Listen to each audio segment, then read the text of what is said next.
All right, we got the vertical supports all tacked in. So 3 even spaces across.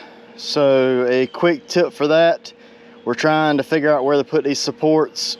If I'm putting 2 in, then it's gonna make 3 even slots. So the total width was 7 foot, 84 inches divided by 3 is 28. So there are 28 inches in between. Some people prefer to take these and stick them closer to the outsides.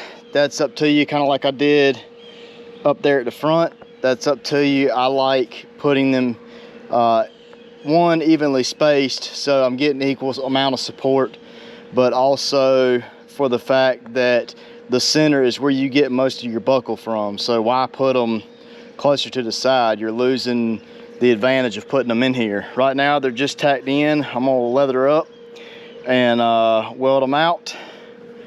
As you can see, they're looking pretty good. The ones over the axles, you see they're cut out. They're not the prettiest thing. I drew my line for the width of the axle and then basically just took the plasma, came back like an inch, just like guessing. I didn't even draw it out, and just kind of angled them in. But yeah, so I got them up here. Like I said, I'm gonna leather up, put my leather on and weld these out, and then hopefully spray a coat of primer on it before I leave. I got to go pick up my son from the in-laws this evening, so hopefully I can get a coat of primer sprayed in the morning. I'm coming back out here and I'm gonna slap a coat of black paint on it, on all of it, get it all nice and covered. So I got to come out here. I'm gonna run the wire wheel, probably the flat wheel, and get the actual horizontal supports cleaned up. But I'll put some black spray paint on it while that's drying, and I've still got the boards off. I'm gonna come in with the drill bit and drill the holes that I need for the zip ties. Or I might just blow a hole through with the plasma. That would probably be a whole lot quicker and a lot less headache. So that's probably what I'm gonna end up doing.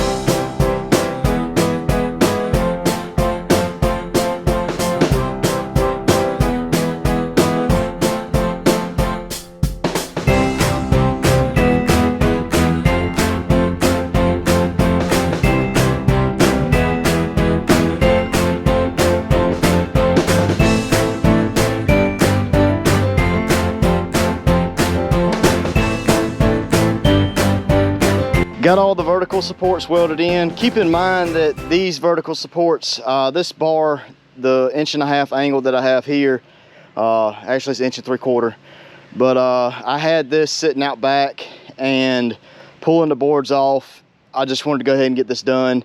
I should have ordered some metal. As you can see, this 2 inch here is 2 inch by 8. I had a little bit of that left, and I was gonna do the back axle with it. And I was like, nah, I want to do the front axle with it because that's where more of the weight is.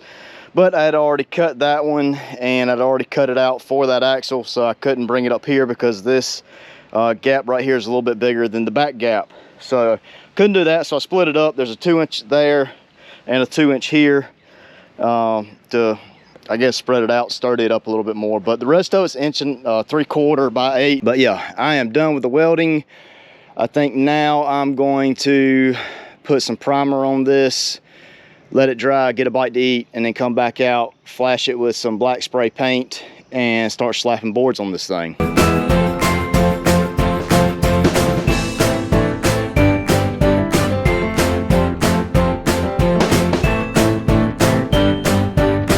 I sprayed all the way around on the new vertical cross members. The horizontals, I went ahead and painted the tops.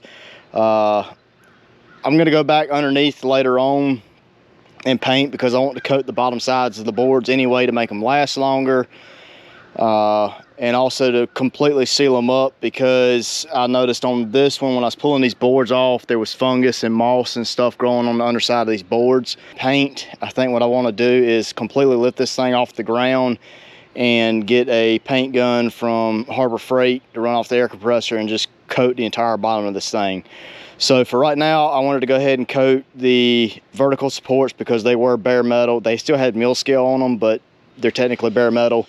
The horizontal cross members that came on the trailer, obviously they were coated a long time ago with paint. So I wanted, like I said, I did the top, so I can go ahead and lay the boards down, and eventually we'll go underneath and just paint everything all over again from the bottom side. But everything's coated. I went ahead and ran these zip ties because that's the smart thing to do. You can see all the scrap pieces there.